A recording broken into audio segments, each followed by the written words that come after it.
Hello friends, ये हमारा SEBI का फाइनेंस सिलेबस और लास्ट वीडियो में हमने रेगुलेटर बॉडीज में नेशनल हाउसिंग बैंक कवर किया था। इस वीडियो में हम देखेंगे PFRDA which is pension firm regulatory and development authority. So चलिए इसके हिस्ट्री से स्टार्ट करते हैं। आपको तो पता है फ्रेंड्स कि पहले गवर्नमेंट अपने एम्प्लॉयज़ को खुद के तरफ से पेंशन देता था और एम्प्लॉय को खुद से कुछ भी कंट्रीब्यूशन नहीं करना पड़ता था। उसे हम कहते थे डिफाइंड बेनिफिट पेंशन सिस्टम। उसके बाद 1999 में ओएसिस रिपोर्ट निकाली गई, that is old age social and income security report. उसमें बताया गया कि एम्प्लॉय ने भी कुछ कंट्रीब्यूशन करना चाहिए, उससे गवर्नमेंट का बर्डन कम हो जाएगा।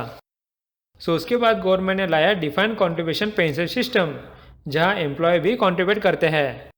इसी सिस्टम के अंडर गवर्नमेंट ने 2003 में लाया नेशनल पेंशन सिस्टम और इस सिस्टम को रेगुलेट करने के लिए गवर्नमेंट ने 2003 में इंटरिम पीएफआरडीए निकाली और उसे 2013 में फुल फोर्स में एस्टेब्लिश किया गया। सो समझ गया पीएफआरडीए की history. So let's see what it says.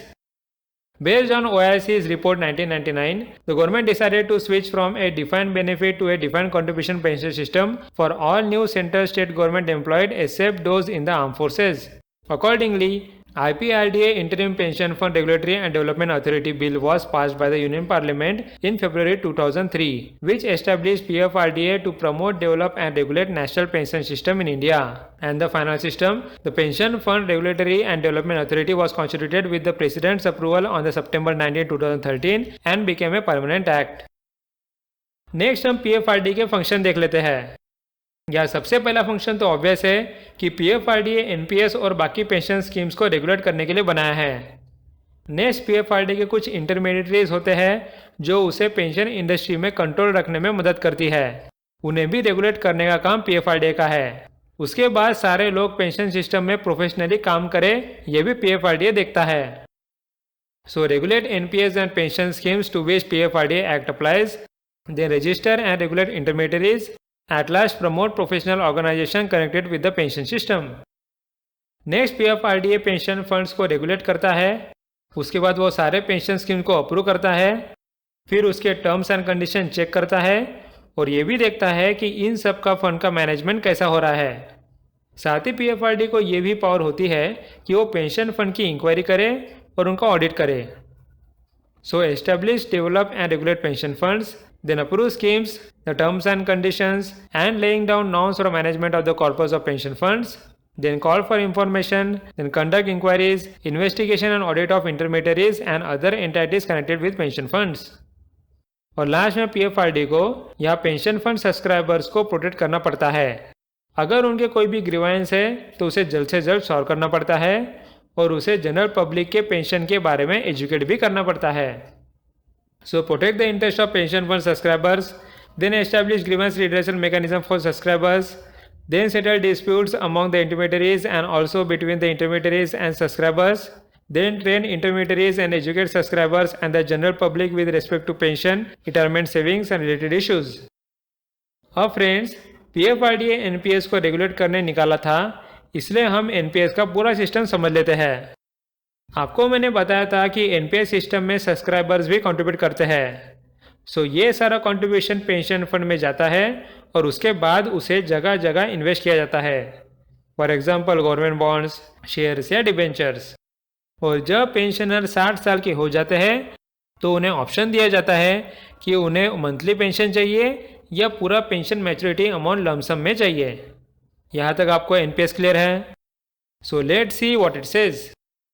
NPS is a defined contribution pension system introduced by PFRDA, whereby subscribers' contributions are collected and accumulated in an individual pension account using various intermediaries. Under NPS, individual contributions are pooled together into a pension fund and is invested as per the approved investment guidelines. Funds are generally invested in diversified portfolios, here consisting of government bonds, bills, corporate debentures, and shares based on subscriber choice. Then here subscribers also have an option at the time of exit here to purchase a life annuity by using accumulated pension fund.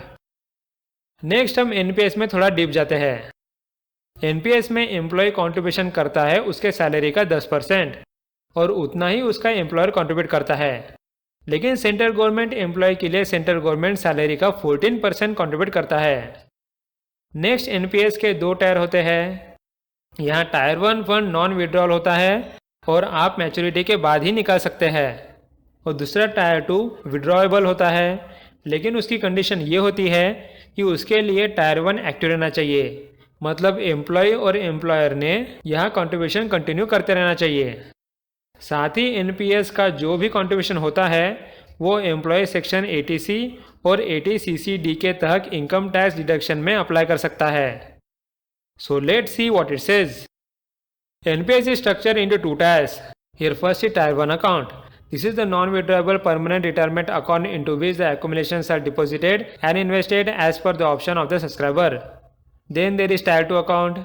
This is a voluntary withdrawable account which is allowed only when there is an active tier 1 account in the name of the subscriber. The withdrawals are permitted from this account as per the needs of the subscriber as and when claimed. Then employees make a monthly contribution at the rate of 10% of their salary and a matching contribution is paid by the government. Here for central government employees, the employer's contribution rate has been enhanced to 14%. Then the scheme is portable across jobs and locations, here with tax benefits under section 80C and section 80CCD. Next हम देखते हैं कि NPS में कैसे कैसे changes आए। 2003 में जब एनपीएस निकाला था उस वक्त वो बस गवर्नमेंट एम्प्लॉयज़ के लिए था, लेकिन 2009 में वो सारे सिटीजन्स के लिए निकाला गया, बस आर्म फोर्सेस छोड़ के। लेकिन यहाँ बस ऑर्गेनाइज वर्कफोर्स ही उसका फ़ायदा ले सकते थे, फिर अनऑर्गेनाइज वर्कर्स का क्या। इसलिए गवर्नमेंट ने 2010 में एनपीएस लाइट निकाला और उसी साल एक स्वावलंबन नाम की पेंशन स्कीम निकाली। लेकिन ये 2 स्कीम ज़्यादा चले नहीं, जिसकी वजह से गवर्नमेंट ने इन दोनों स्कीम को बंद करके 2015 में अटल पेंशन योजना निकाली। यहाँ तक आपको समझ गया? So let's see what it says. Initially NPS covered only government employees. It was extended to all citizens by 2009, here bearing members of the armed forces. Then subsequent reforms focused bringing India's vast unorganized sector workforce into the NPS net. In this line were introduced a simple variant of NPS, NPS Lite in 2010. Likewise, the Swawalamban scheme was introduced in 2010. Under this, the government co-contributes to the pension corpus of unorganized sector workers not covered by the Social Security scheme. Similarly, the Atal Pension Yojana was introduced in 2015. In this, the government guarantees a minimum post-retirement monthly pension. It also extends co-contribution benefits to unorganized sector workers. अब friends, हम NPS light, स्वावलंबन और अटल pension योजना के बारे में पढ़ लेते हैं। या सबसे पहले एनपीएस लाइट, ये अनऑर्गेनाइज सेक्टर के लिए निकाला था। यहाँ आपको मिनिमम 100 रुपीज़ कॉन्ट्रीब्यूट करना होता है, एनपीएस में वो 500 रुपीज़ होता है। नेक्स्ट, आपको बैंक या फंड मैनेजर के पास कंट्रीब्यूशन नहीं देना है, बल्कि बहुत सारे एनजीओ या माइक्रो फाइनेंस एजेंट के पास भी आप फंड दे सकते हो। नेक्स्ट, इस फंड का 85% डेट में इन्वेस्ट होता है, फॉर एग्जांपल गवर्नमेंट बॉन्ड्स या फिर डिवेंचर्स वगैरह, और फिर बचा हुआ 15% इक्विटी यानी कि शेयर्स वगैरह में इन्वेस्ट होता है। So NPS Lite was made for poor and middle class citizens. Here minimum contribution was kept at ₹100 as against ₹500 in NPS. You don't visit bank or fund manager to deposit your money. An aggregator, which is NGO or microfinance agent, will come to you and collect money. Here by default 85% of your money is invested in debt and 15% in equities. In NPS it is decided by subscriber. This scheme is now discontinued with the launch of Atal Pension Yojana. Next is Swawalamban. ये भी scheme unorganised sector के workforce के लिए बनाई गई थी। यहाँ subscriber को साल में मिनिमम 1000 और मैक्सिमम 12000 तक का अमाउंट कंट्रीब्यूट करना होता है। उसके बाद गवर्नमेंट अपने तरफ से 1000 कंट्रीब्यूट करता है। इस स्कीम से आप 50 साल बाद या 20 साल कंट्रीब्यूट करने के बाद निकाल सकते हो। So Swawalamban was also made for poor and middle class citizens. Here minimum contribution was kept at minimum ₹1000 and maximum ₹12,000 per year. Government will contribute ₹1000 every year in their NPS or NPS Lite account. They can exit early, which is at age of 50 years or after being in the scheme for 20 years. While a normal NPS subscriber cannot exit before age of 60. This scheme is now discontinued with the launch of Atal Pension Yojana. Next, अभी की unorganised workforce के लिए सबसे important scheme है अटल pension योजना, जो 2015 में शुरू की गई थी। यहाँ आप 18 से 40 साल के एज से कंट्रीब्यूशन करना स्टार्ट कर सकते हैं। जितने जल्दी आप इस स्कीम को ज्वाइन करोगे उतना कम उसका कंट्रीब्यूशन रहेगा, जितना लेट आप ज्वाइन करोगे उतना ज़्यादा कंट्रीब्यूशन रहेगा। यहाँ पे सब्सक्राइबर को 60 साल बाद मिनिमम 1000 और मैक्सिमम 5000 का पेंशन मिलेगा। अगर यहाँ सब्सक्राइबर की डेथ हो गई तो फिर पेंशन उसके स्पाउस को मिलेगा, या अगर सब्सक्राइबर और स्पाउस दोनों की डेथ हो गई फिर उसके बाद बचा हुआ कॉर्पस फंड नॉमिनी को दिया जाएगा। इसमें अभी एक नई कंडीशन आ गई है कि इनकम टैक्स भरने वाले इस स्कीम को ज्वाइन नहीं कर सकते। So let's see what it says. The scheme was launched on 9th May 2015 with the objective of creating a universal social security system for all Indians, especially the poor, the underprivileged, and the workers in the unorganized sector. Any citizen in India can join the APY scheme. The age of the subscriber should be between 18 to 40 years. The contribution levels would vary and would be low if a subscriber joins early and increases if she joins late. It provides a minimum guaranteed pension ranging from Rs 1000 to Rs 5000 on attaining 60 years of age. The amount of pension is guaranteed for lifetime to the spouse on death of the subscriber. In the event of the death of both subscriber and the spouse, the entire pension corpus is paid to the nominee. Income taxpayers are not eligible for APY after October 2022. अब friend next हम एक एक करके PFRDA के intermediaries देखते हैं। मतलब ये ऐसे लोग होते हैं यहाँ जिसे PFRDA रेगुलेट करता है और वो पेंशन सेक्टर संभालते हैं। सो यहाँ सबसे पहला है पेंशन फंड। नाम से आपको समझ रहा है कि यहाँ पेंशन सब्सक्राइबर के कंट्रीब्यूशन जमा होते हैं। साथ ही इस फंड का ये भी काम होता है कि रोज उन्हें फंड की वैल्यू रिपोर्ट करनी होती है, which is net asset value. So the pension fund is one of the intermediaries which has been granted a certificate of registration by PFRDA as an authority for receiving contributions, investing them, and then paying the subscriber in a specified manner. It also has responsibility of declaration of NAV at the end of each working day. Next is Central Record Keeping Agency. नाम से आपको समझ रहा है यहाँ record रखने का काम होता है, साथ ही एडमिनिस्ट्रेशन और अकाउंटिंग का भी काम होता है। यहाँ सबसे पहला सेंट्रल रिकॉर्ड कीपिंग एजेंसी था depository limited e governance infrastructure limited, और यह दूसरा था the Karbi computer share private limited. So Central Record Keeping Agency is an agency registered under PFRDA here to perform functions of record keeping, accounting, administration and customer service to pension scheme subscribers. National Security Depository Limited E-Governance Infrastructure Limited is the first CRA appointed by PFRDA and the Carby Computer Share Private Limited is the second CRA. अब next friend central record keeping agency के साथ काम करने वाले एक intermediary है which is point of presence. ये सारे सब्सक्राइबर का फंड्स ट्रांसफ़र या एक्सेप्ट करने का काम करता है। साथ ही ये और भी काम करता है, फॉर एग्जांपल कि सब्सक्राइबर के KYC अप्रूव करना और उनके ग्रीवेंस को रिसीव या अपलोड करना वगैरह। So the point of presence is another intermediary registered under PFRDA as a point of presence and has electronic connectivity with the CRA for the purposes of receiving and transmitting funds and instructions and payout of funds.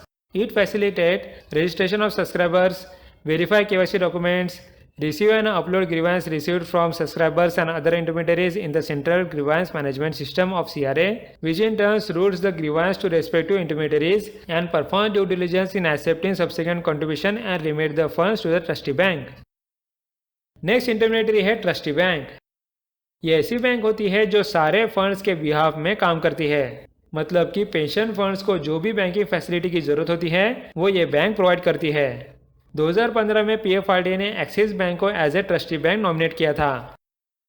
So the trustee bank is a bank and an intermediary responsible for the day-to-day flow of funds and also provides banking facilities, receives NPS funds and all nodal offices and transfer the same to intermediaries such as pension fund, annuity service provider, then other intermediaries as per the operational guidelines. Axis Bank has been appointed as trustee bank from 1st July 2015 and appointment is valid for 5 years subject to annual review by PFRDA. अब friends यहाँ pension fund में जो पैसा जमा होता है वो हमें किसी assets for example government security या फिर शेयर्स में इन्वेस्ट करना होता है। अब आप बताइए कि वो एसेट्स कहाँ रखे जाते हैं? वो रखे जाते हैं कस्टोडियन के पास, और PFRDA का कस्टोडियन है stock holding corporation of India limited.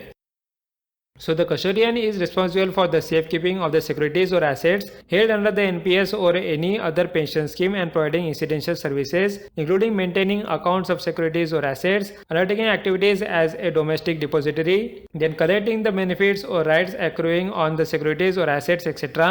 Stock Holding Corporation of India Limited is the custodian appointed by PFRDA.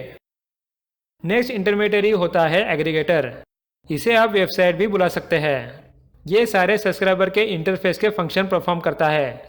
Here for example यहाँ सब्सक्राइबर को कौन सा पेंशन सिस्टम यूज़ करना है, उसका ग्रीवेंस रिड्रेसल का स्टेटस क्या है वगैरह, ये सब ये बताएगा। So aggregator is another intermediary registered under the PFRDA to perform subscriber interface functions under the NPS Lite or Swavalamban, such as carry out changes to subscriber database as requested by subscribers, then procedure of subscribers contribution to NPS Lite or Swavalamban and grievance redressal etc. और last intermediary है retirement adviser. ये subscribers को उनके specific needs के लिए कौन से pension scheme लेने चाहिए वो बताता है। So retirement advisor can be any person that is individual, firm, company, trust, society, etc. registered under the PFRDA to provide advice on NPS or other pension scheme regulated by the authority to subscriber or other persons or group of persons. So friends, यहाँ हमारा PFRDA cover हो गया। So thanks for watching and meet you in the next video.